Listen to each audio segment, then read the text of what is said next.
ওকে, তো লাস্ট ক্লাসে আমরা হচ্ছে আহ দ্য কেয়ারটেকার কমপ্লিট করছিলাম হ্যারল্ড পিন্টার। আজকে হচ্ছে মডার্ন ড্রামা সাবজেক্ট থেকে লুক ব্যাক ইন অ্যাঙ্গার, এটা লিখেছে জন অসবর্ন। তো ফার্স্টে হচ্ছে অ্যাবাউট অত সবার কিছু ইনফরমেশন দেওয়া আছে যেগুলো পার্টস এর ইন্ট্রোডাকশনে আপনারা অ্যাড করতে পারেন। তারপর আমরা হচ্ছে জন জেমস অসবর্ন জন্মগ্রহণ করছে 12 ডিসেম্বর 1929 সালে, আর মারা গেছে হচ্ছে 24 ডিসেম্বর 1994 সালে আর কি। ওয়াজ অ্যান ইংলিশ প্লেয়ার, একজন ইংরেজি নাট্যকার ছিলেন, স্ক্রিন রাইটার মানে ছোট পর্দায় তারা লেখালেখি করে আর কি, আর একজন অভিনেতাও ছিলেন। known for writing prose that criticize established social and political norms, এবং উনি বেশি পরিচিত ওনার গদ্যগুলোর জন্য, এবং সেখানে উনি সামাজিক ধ্যান ধারণা, চলমান সামাজিক যে ইস্যুগুলো এগুলোকে খুব ক্রিটিসাইজ করতেন। Look back in anger is is best known, এটা হচ্ছে তার সবচাইতে উৎকৃষ্ট মানে সাহিত্যকর্ম বলা চলে। Osborne was one of the first writers to address Britain's purpose in the post-imperialist, মানে ইংল্যান্ডে পোস্ট ইম্পেরিয়াল এইজে, ওকে, বা এক কথায় যখন থেকে তাদের টেরিটরি গুলো কমতে আরম্ভ করে ওই সময় যারা তো লেখক ছিল এদের মধ্যে অন্যতম একজন হচ্ছে জন অসবর্ন। বলছে Osborne is largely autobiographical based on his time living and arguing with Pamela Lane in cramped accommodation in Derby while she had an affair with a local dentist. ওকে, মানে বর্ণার অধিকাংশ সাহিত্যকর্ম হচ্ছে অটোবায়োগ্রাফিক্যাল টাইপের। পামেলা নামের একজন মহিলার সঙ্গে সম্পর্ক ছিল, তাকে বিয়ে করেছিলেন, সব দাম্পত্য লাভ কতটা ভালো ছিল এগুলো নিয়ে ওনার ম্যাক্সিমাম সাহিত্যকর্ম আর কি, ঠিক আছে, এগুলো হচ্ছে অটোবায়োগ্রাফিক্যাল। তো এই হচ্ছে মোটামুটি লেখক সম্পর্কে যে ইনফরমেশনটুকু। এরপরে হচ্ছে নাটকটা সম্পর্কে আমি একটু বলি। সেটা হচ্ছে এই নাটকের look back in anger. Okay, anger মানে কি রাগ বা ক্রোধ, তার মানে এখানে কোন একজন মানুষ যখন তার রাগ হয় তখন আসলে সে কি কি হারায় বা রাগের মানে প্রভাবগুলো কি, সেটাই নাটকটা। এখানে একজন ক্যারেক্টার আছে জিমি পোর্টার নামে, যে অনেক রাগী আর কি, এবং জিমি পোর্টার হচ্ছে এখানে পোস্ট ওয়ার ইউথদেরকে রিপ্রেজেন্ট করছে, specially first world war, second world ওয়ারের পরে যারা আসছে তারা স্বভাবগতভাবে অনেকটা জেদি, অনেকটা রাগী। ওকে, সো তারা একটুতে রাগ হয়ে যায়, যার ফলে কি হয় তাদের সম্পর্কগুলো টিকে না। যেমনটা এখানে জিম্মি পোর্টার এবং তার স্ত্রী হচ্ছে এলিসন পোর্টার, দুজনের দাম্পত্য লাইফটা অতটা ভালো না, যদিও তারা একে অপরকে ভালোবেসে বিয়ে করছে। তাদের গ্যাপটা হচ্ছে ক্লাস ডিস্টিংশন। জিমি সে হচ্ছে ওয়ার্কিং ক্লাসের একজন ব্যক্তি, এলিসন সে মোটামুটি মানে একটু উচ্চবিত্ত পর্যায়ে। সো যদিও তারা ভালোবেসে একে অপরকে বিয়ে করছে, কিন্তু বিয়ের অল্প কিছুদিন পরে একে অপরের প্রতি উদাসীন হয়ে যায়। একটা পর্যায়ে এলিসন সে আর সহ্য করতে পারে না, যার ফলে এলিসনের এক বান্ধবী থাকে হেলেনা, সে এলিসনকে সে সাজেস্ট করে যে তুমি মানে তোমার উচিত জিম্মিকে ত্যাগ করে চলে যাওয়া। এবং যখন এলিসন জিম্মিকে ছেড়ে চলে যায় সে কিন্তু প্রেগন্যান্টেড ছিল আর কি, ঠিক আছে। এমনকি এই কথাটা সে জিম্মিকে বলতেও পারে নাই স্ত্রী হওয়া সত্ত্বেও, কারণ সে তাকে ভয় পেত। আর জিম্মি সে আসলে তেমন কোনো কাজ বাজ করতো না বা করার সুযোগটা পায়নি সে, কারণ সে মনে করতো সমাজের উঁচু শ্রেণীর লোকজনদের জন্য সে সুযোগ পাচ্ছে না, যার ফলে সে সমাজের উঁচু শ্রেণীর লোকজনদেরকে অনেক ঘৃণা করতো। তো যখন এলিসন জিম্মিকে ছেড়ে চলে যায় তখন এলিসনের যে বান্ধবী থাকে হেলেনা, সে জিম্মির সাথে থাকতে আরম্ভ করে। ওকে, এরপরে একটা পর্যায়ে এলিসনের তার যে বাচ্চাটা সব মানে সে মারা যায়, এলিসন একটা পর্যায়ে বুঝতে পারে যে না আমি আসলে ভুল করেছি, দেন সে জিম্মির কাছে রিটার্ন করে বলে, এবং সে হেলেনাকেও মানে এটা বলে যে দেখো আমি তো হচ্ছে জিম্মির লিগাল ওয়াইফ আর কি। সো হেলেনাও ভুলটা বুঝতে পারে যে না আমি আসলে জিম্মির সাথে থাকাটা এটা মানে অযৌক্তিক বা অনৈতিক। ওকে, কারণ হচ্ছে যেহেতু আমি তার লিগাল স্ত্রীর সাথে থাকাটা এখানে মানে সম্ভবপর নয়। দেন একটা পর্যায়ে হচ্ছে জিম্মি আবার এলিসন দুজনে এক হয় এবং একটা মোটামুটি হ্যাপিলি এন্ডিং হয় আর কি। এখানে কনজুগাল লাইফ টাইপ নিয়ে হচ্ছে নাটকটা। তো এবার দেখে মানে এখানে কোন কোন চরিত্র আছে। ওকে, জিম্মি পোর্টার, এটাকে জিম্মি porter is the place main character আছে নাটকের মেইন চরিত্র, he is the angry young man. তাকে এখানে কি বলেছে, অ্যাংরি ইয়াং ম্যান, মানে সে এই পোস্ট ওয়ার ইউথ যারা রাগান্বিত এদেরকে রিপ্রেজেন্ট করতেছে। He can also be considered a villain for the ways in which his anger proves to be destructive to those in his life. জিম্মি তার চরিত্র হচ্ছে এমন যে মানে বলা যেতে পারে সে হচ্ছে নাটকের হিরো হওয়া সত্ত্বেও ভিলেন, তাকে বলা হয়েছে আনহেরোইক হিরো, কারণ হিরো হওয়া সত্ত্বেও তার মধ্যে হেরোইক কোনো কোয়ালিটি নাই। এরপরে গেছে এলিসন পট, সে হচ্ছে জিম্মির স্ত্রী আর কি। She comes from Britain's upper class but married into Jimmy's working class life. সে মানে সমাজ উচ্চ শ্রেণীতে বিলং করে, বাট সে মানে বিয়ে করছে হচ্ছে জিম্মির মতো ওয়ার্কিং ক্লাসের একজন ব্যক্তিকে। এরপর আছে ক্লিপ লুইস, একে ক্লিপ ইজ এ ফ্রেন্ড যে টু বোথ জিম্মি, সে হচ্ছে জিম্মি এবং এলিসনের মানে সম্পর্কে ফ্রেন্ড। এক কথায় ক্লিপ লুইস হচ্ছে জিম্মির friend.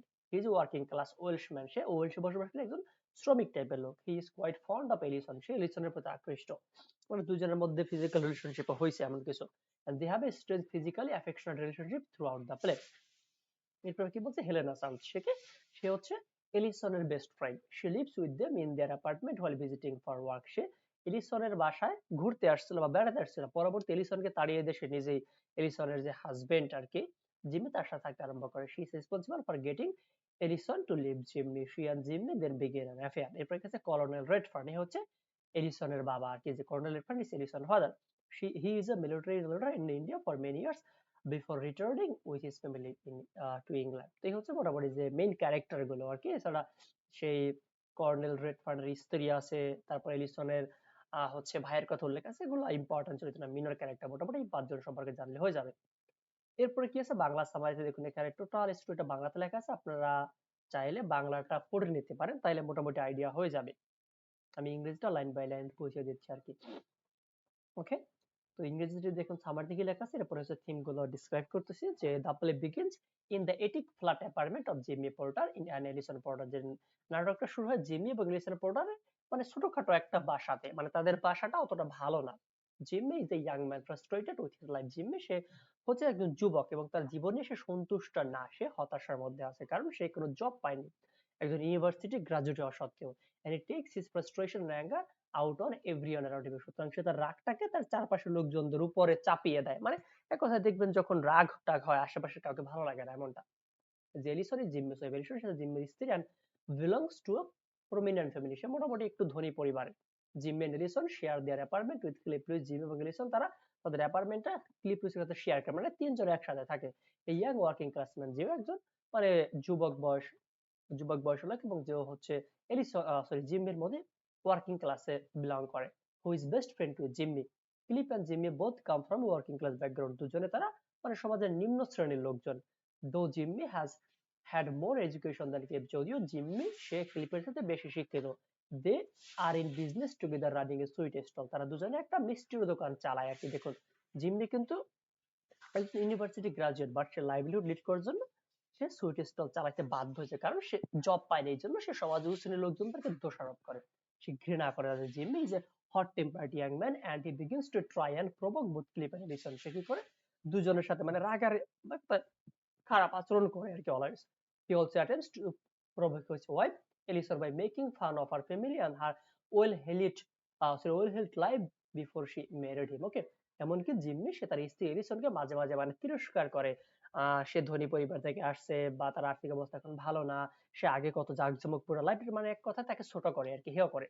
Ellison by making fun of her night না, এমনকি এলিসনের মানে পরিবার সম্পর্কে আজে বাজে কথাবার্তা বলে জিম্মি।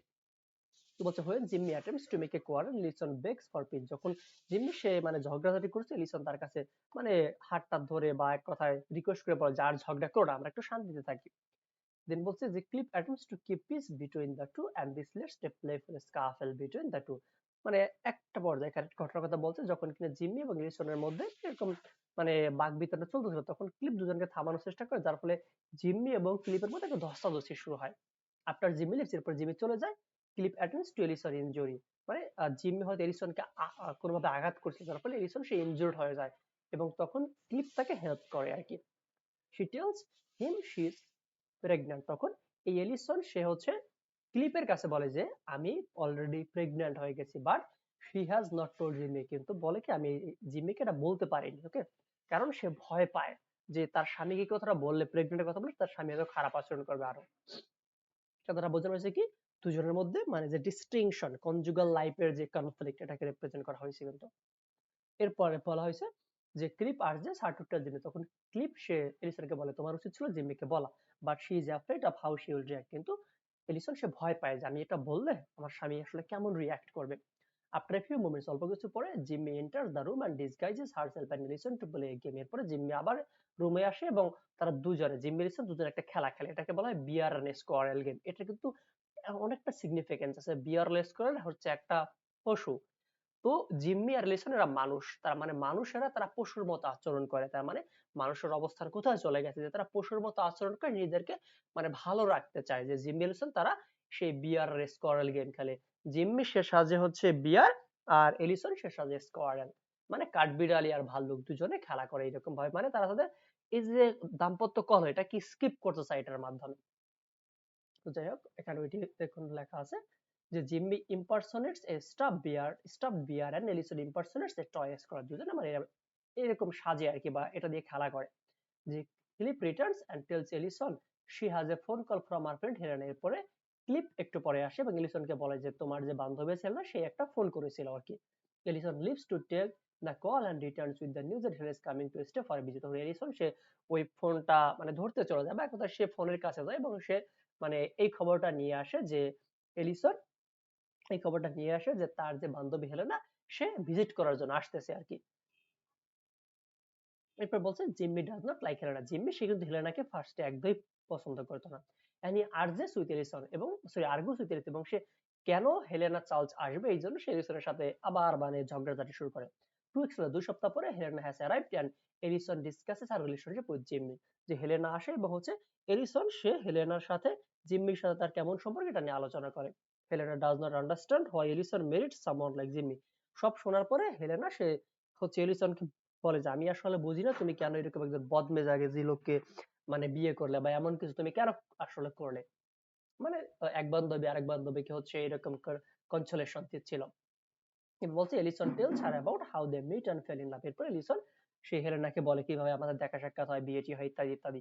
Her parents were vehemently opposed to the marriage but Jimmy acted like a knight in a shining armor to win and keep her।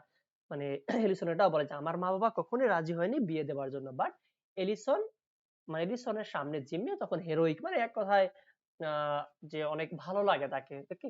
এর ফলে দুজনের বিয়েটা হয় বা দুজন তারা মানে এক হয়। Philip and Jimmy return to the flat and Helena tells them that she and Alison are leaving for church. তো একটু পরে ক্লিপ আর জিম্মি আসে ওকে এবং তখন হেলেনা সে হচ্ছে তাদেরকে বলে যে আমি আর এলিসন একটু বাইরে যাচ্ছি চার্চে আর কি। এলিসন আর Helena begin to live for church and জিম্মি feels betrayed by his wife। তো এলিসন এবং হেলেনা তখন চার্চে যায় এবং তখন জিম্মির মনে হচ্ছে তার স্ত্রী তার সাথে বিশ্বাসঘাতকতা করছে কোনোভাবে। হেলেনা রিটার্নস and tells জিম্মি। একটু পরে হেলেনা চলে আসে এবং জিম্মি গিয়ে বলে he has a phone call যে তার একটা ফোন কল আসছে। Helena tells Alison that she has called Alison father to come to get her and take her away from her abusive home। মানে এলিসন হচ্ছে সরি হেলেনা তখন এলিসনকে মানে এরকম একটা বলে যে তোমার উচিত জিম্মিকে ছেড়ে চলে যাও এবং তোমার কথা তোমার বাবার বাসায় চলে যাওয়া উচিত জিম্মিকে দেখার কারণে এতটা বিয়স্ত সহ্য করার মতো না তাই না।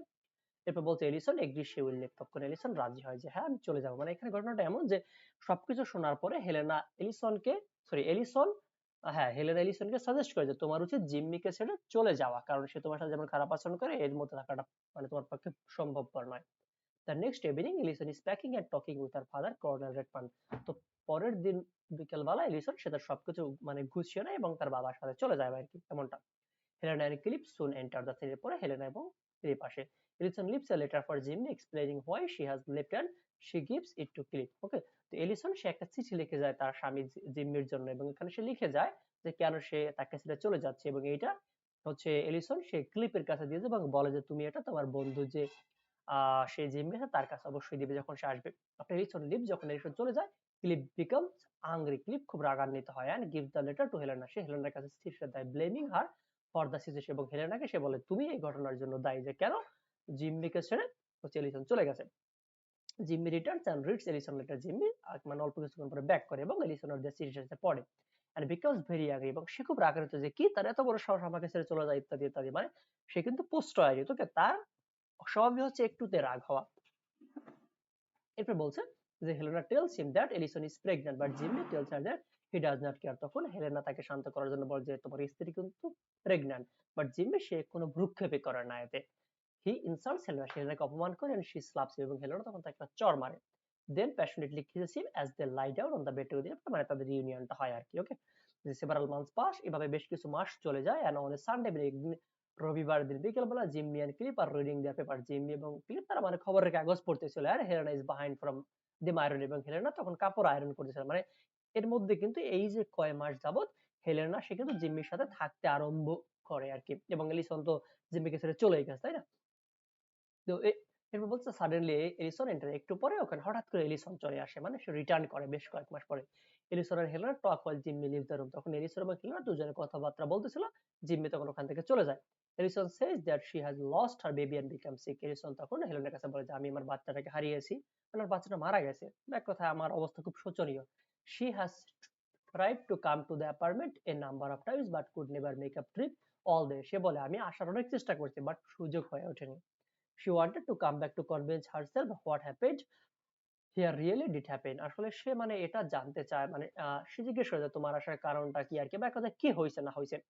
Then apologizes for moving it in with Jimmy. তখন হেলেনা এক কথা সবকিছু যখন বুঝতে পারে যে না আসলে এলিশন তার অবস্থা ভালো না, বা এক কথায় সে তো লিগাল ওয়াইফ, সুতরাং সে সবকিছুর জন্য ক্ষমা চায় যে আমি জিম্মির সাথে এতদিন থেকেছি, মানে এই জন্য তুমি আমাকে ক্ষমা করে দিও।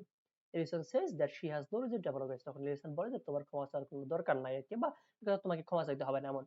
Helena wants to leave, so Jimmy attempts to once again becomes angry, but Ellison tells him that she has now gone through the emotional and physical suffering that he has always wanted her to feel. তো মানে কেন হচ্ছে এই জিম্মিকে ছেড়ে Helena চলে যাবে, এই জন্য আবার জিম্মি সে খুব রাগান্বিত হয়। তখন হচ্ছে এলিসন সে জিম্মিকে বোঝায় আর কি যে দেখো তুমি আমাকে চেয়েছিলে যে আমি যেন খুব জঘন্য পর্যায়ে চলে যাই, মানে তুমি সবসময় চাইতে আমি যেন অপদস্থ অপমানিত হই, দেখো আমার অবস্থা তেমনটাই হয়েছে। মানে সে নিজেকে পরিপূর্ণরূপে সমর্পণ করে জিম্মির কাছে। Realise that she has suffered greatly. তখন জিম্মি রিয়ালাইজ করে যে না সে যথেষ্ট শাস্তি পেয়েছে। বাস জিম্মি যেমনটা চেয়েছিল আর কি, এরিসনের অবস্থা ঠিক এখন এমনটাই, just become like him and becomes softer. তখন সে তার মানে মনটাকে একটু কোমল করে এন্ড মোর টেন্ডার টুয়ার্ডস, এবং তার সাথে ভালো আচরণ করে, একটা তাকে মেনে নেয় আর কি। The players with Jim Alison embracing, মানে নাটকটা শেষ হয় জিম এলিসন একে অপরকে তারা এমব্রেস করতেছিল, দুইজনে তারা once again playing their game of bear school, এবং তারা বিয়ার এবং স্কুল গেমটা আবার খেলতে আরম্ভ করে। এটা তারা বোঝানো হয়েছে যে তারা আবার পশুসুলভ আচরণ করতে আরম্ভ করে, মানে মানুষের আচরণের চাইতে পশুদের আচরণ অনেক ভালো, এই জন্য তারা মানুষের আচরণ বাদ দিয়ে পশুদের মতো একটা গেম খেলে, সেটাকে বিয়ার রেস করে। এই হচ্ছে মোটামুটি নাটকটা। তো এখানে কোন কোন থিম আছে দেখুন। একটা আছে মিসোজিনি, ওকে, মানে নারীদের প্রতি যে বিদ্বেষ। জিম্মি সে কিন্তু কোন নারীকে সহ্য করতে পারতো না, সে এলিসনের মাকে, এলিসনের বান্ধবী নাকি খুব মানে বাজে ভাবে তাদের সাথে ট্রিট করতো, আচরণ করতো, গালমন্দ করতো, ইত্যাদি ইত্যাদি। এটা থিম আর কি। ক্লাস ডিস্ট্রাকশন, শ্রেণী বৈষম্য। এলিসন আর হচ্ছে জিম্মের মধ্যে দুইটা স্টেজ, মানে দুইটা আলাদা আলাদা স্টেজ থেকে আসছে আর কি। আনহেভি কনজুগাল লাইফ, তাদের দাম্পত্য লাইফটা সুখের নয় বা ভালো নয়। আর human world versus animal world, যে তারা মানে জিম মেলিসন তারা বিয়ার রেস করলে গেম খেলে, মানে একটা পশুর ওয়ার্ল্ডে চলে যায়, তার মানে বোঝানো হচ্ছে হিউম্যান ওয়ার্ল্ডের চাইতে পশুর ওয়ার্ল্ডটা কতটা ভালো আর কি। এই জন্য তারা মানুষের জগৎ ছেড়ে পশুদের জগতে চলে যায়, ওইরকম একটা গেম খেলে তাদের মানে মেন্টাল পিচের জন্য আর কি, বা তাদের সাময়িক কনফ্লিক্টটাকে দূর করার জন্য আর কি। লাভ অ্যান্ড ইউনিটি, শেষমেশ তাদের ইউনিয়নটা হয়, তারা একেবারে ভালোবাসে বলে। এই থিমগুলো মেনলি নাটকে পাই। ওকে, আশা করি এটা সম্পর্কে আইডিয়া হয়েছে। এছাড়াও যদি কোনো সমস্যা থাকে কমেন্ট বক্সে জানাতে পারেন। আর আমাদের হচ্ছে পেইড ব্যাচে ইনক্লুড হতে চাইলে ফোর্থ ইয়ারের অথবা ফোর্থ ইয়ার এই যে নাম্বার দেওয়া আছে এটাতে যোগাযোগ করতে পারেন, ঠিক আছে। এছাড়া দেখবেন হচ্ছে ভিডিও ডেসক্রিপশন বক্সে বিস্তারিত দেওয়া আছে, ওখান থেকে আপনাদের মানে আমাদের হচ্ছে আবার এফবি গ্রুপ আছে, আপনাদের যে কোনো কোশ্চেন থাকলে ওখানে করতে পারেন, আশা করতে পেয়ে যাবেন। তো আজকে এতটুকু থাকবো, নেক্সট ক্লাসে আমরা অন্য কোনো সাবজেক্ট অন্য কোনো টপিক দিয়ে শুরু করবো, ঠিক আছে।